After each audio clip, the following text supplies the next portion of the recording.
మన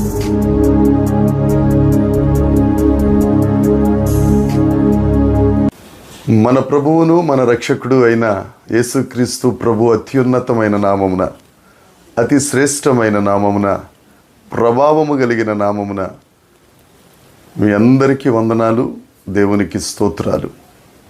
ఆ కృప కలిగిన దేవుడు, సజీవుడైన దేవుడు మనలందరినీ సజీవ లెక్కలో లెక్కించి మరొక నూతన దినమును మన జీవితములలో అనుగ్రహించినందుకై సమస్త మహిమ, ఘనత, ప్రభావములు ఆ యేసయ్యకు మాత్రమే చెల్లునుగాక. ఆ అద్వితీయుడు, ఆ సత్యదేవుడు ఈ నూతన దినములో మనందరికీ అనుగ్రహించిన దేవుని యొక్క వాగ్దానము, కృపావార్త. ఆదికాండము 49వ అధ్యాయము 24వ వచనం.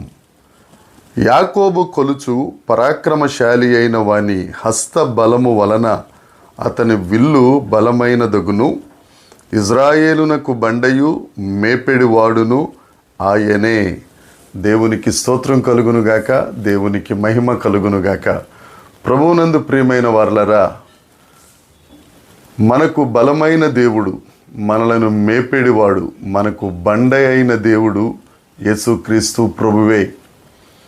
ఈ నూతన దినములో నిన్ను బలపరిచే వాగ్దానం, నీకు బలాన్నిచ్చే వాగ్దానం, నీ కొరకు ఆయన దాచించిన మేలును మేపుతూ ఆయన సన్నిధిలో బండ మీద నిన్ను నిలువబెట్టే వాగ్దానం. దేవునికి స్తోత్రం. అయితే ఆదికాండ గ్రంథం 49వ అధ్యాయం యాకోబు గారి అవసాన దశలో తన కుమారులందరినీ వరుసగా నిలువబెట్టి ఆయన పలికిన మాటలు ఇవి ప్రవచనములు అని అంటే ఆత్మచేత మాట్లాడబడిన మాటలు. ఒకవేళ మనుషుల వలన మాట్లాడితే వాటిని ప్రిడిక్షన్స్ అంటారు. ఇవి ఆత్మచేత మాట్లాడిన మాటలు. కాబట్టి ఆత్మచేత మాట్లాడిన ప్రవచనాలు దేవుడు మాట్లాడారు కాబట్టి తప్పకుండా నెరవేరుతాయి. ప్రిడిక్షన్స్ అలా కాదు. ప్రవచనాలు మాత్రమే అలా జరుగుతాయి. అయితే 49వ అధ్యాయంలో యాకోబు తన 12 మంది కుమారులను నిలువబెట్టి అందరినీ ఆశీర్వదించారు. కాకపోతే ఒకిద్దరిని చాలా ఎక్కువగా ఆశీర్వదించారు. వారిలో మొదటి ఆయన యోదా గారు, రెండవ ఆయన యోసేపు గారు. యోసేపు గురించి ఆత్మ వలన ప్రవచనం చెబుతూ, యోసేపు నిన్ను ఆ బలపరిచే దేవుడు, నాకు పరాక్రమశాలి అయిన గొప్ప దేవుడు అని ప్రవచనాన్ని చెప్పాడు. మన దేవుడు బలవంతుడైన దేవుడు, మన దేవుడు సర్వశక్తిమంతుడైన దేవుడు. ఆయన హస్తబలం, ఆయన దక్షిణ హస్తం మనలను శత్రువుల చేతిలో నుంచి విడిపిస్తుంది. అదే ప్రవచనం యోసేపు జీవితంలో నెరవేరుతూ, యోసేపు జీవితం మనందరికీ తెలుసు. ఎన్ని కష్టాలు పడ్డాడో, ఎన్ని ఇబ్బందులు పడ్డాడో, ఎన్ని నిందలు పడ్డారో ఆయన మనందరికీ తెలుసు. అయినా కానీ యాకోబు పరాక్రమశాలి అయిన దేవుని హస్తబలం యోసేపును ఐగుప్తు దేశానికి తండ్రిలా చేసేసింది. దేవునికి స్తోత్రం. అదే దేవుడు నీతో మాట్లాడుతున్నాడు. నువ్వు కష్టాల్లో ఉన్నావా, నిందలు పడుతున్నావా, శ్రమల్లో ఉన్నావా, భారభరితమైన బ్రతుకులో ఉన్నావా, యోసేపును పక్కన పెట్టినట్టు అన్నదమ్ములే, కుటుంబ సభ్యులే నిన్ను తీసి పారేసేశారా?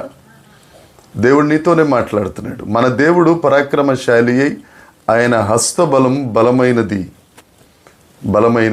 ఆ దేవుడు నిన్ను బలపరుస్తాడు, నిన్ను అనేకులకు ఆధారంగా చేయబోతున్నారు. ఇది ఆత్మ చెబుతున్న మాట. ఆమేనను. దేవునికి స్తోత్రం చెల్లించు. ఆ దేవుడు మన మధ్యనున్నారు. అంతేకాదు, ఇజ్రాయేలునకు బండయు మేపెడివాడును ఆయనే. ఆయన బండ అయిన దేవుడు.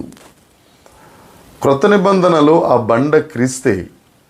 దావీదు గారు అంటారు, నాశనకరమైన గోతి నుండి, జిగటగల దొంగ ఊబి నుండి దేవుడు నన్ను పైకి లేవనెత్తి నేను జారిపోకుండానట్లు బండ మీద నా పాదములను స్థిరపరిచాను.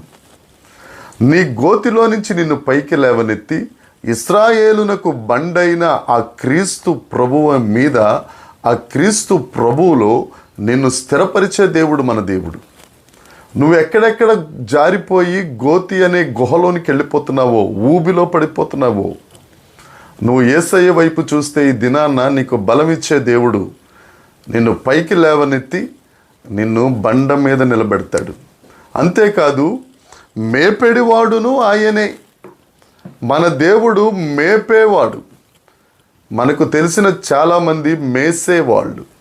మన దగ్గర ఏముందో సమస్తాన్ని వాళ్ళు మేసేస్తారు. కానీ మన దేవుడు అలాంటి దేవుడు కాదు. పచ్చిక గల చోట్ల పరుండ చేసి శాంతికరమైన జలముల యొద్దకు మనల్ని నడిపించి మనలను సమృద్ధిగా మేపే దేవుడు ఆయన. మన వారందరూ మేసేస్తూ ఉంటే దేవుడు ఒక్కడే మేపుతాడండి. ఆ మనల్ని సర్వ సమృద్ధిలోనికి నడిపించే గొప్ప దేవుడు ఆ యెహోవా ఈరే. సమస్తాన్ని చూచుకునే ఆ గొప్ప దేవుని దగ్గర నువ్వు ఉండాలి అని అంటే ఆయన వైపు నువ్వు చూడాలి. ఆ బలమును ఆశ్రయించాలి, ఆ బండను ఆశ్రయించాలి, ఆ మేపిడి దేవుణ్ణి భయభక్తులు కలిగి నువ్వు సేవించాలి. అప్పుడు ఆయన నీకు బలాన్ని ఇస్తారు, నీకు బండగా ఉండి నీ అడుగులు స్థిరపరుస్తారు.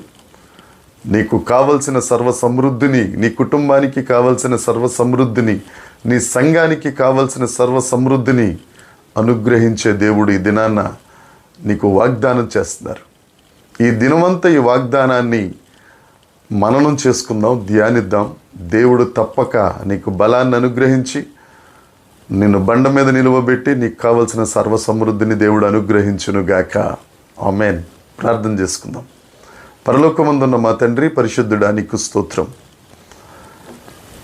మీరిచ్చిన ప్రభువా ఈ ప్రవచన వాక్కును బట్టి నీకు వందనాలు. నీవు పరాక్రమశాలివి, నీ హస్తబలము వలన నాయన మమ్మల్ని బలపరిచే గొప్ప దేవుడా నీకు స్తోత్రం. దేవా, నువ్వు మా బండవు నీవే, మమ్మల్ని మేపెడి దేవుడవు నీవే. నీవే మాకు సహాయం, నీవే మాకు సమస్తం ప్రభువా. నీ మీద ఆధారపడుతున్నాం. ఈ వాక్యం వింటున్న నీ పిల్లలందరినీ మీ చేతికి అప్పగిస్తున్నాం. సర్వ సమృద్ధిలోనికి నడిపించి ఆశీర్వదించి వారి సరిహద్దులు విశాలపరిచి అనేకులకు ఆశీర్వాదకరంగా ఉంచుమని, మహిమ పొందుమని యేసుక్రీస్తు నామమున ప్రార్థించి అడిగి వేడుకొనుచున్నాము తండ్రి.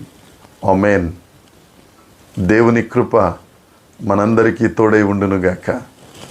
ఆమేన్, ఆమేన్, ఆమేన్.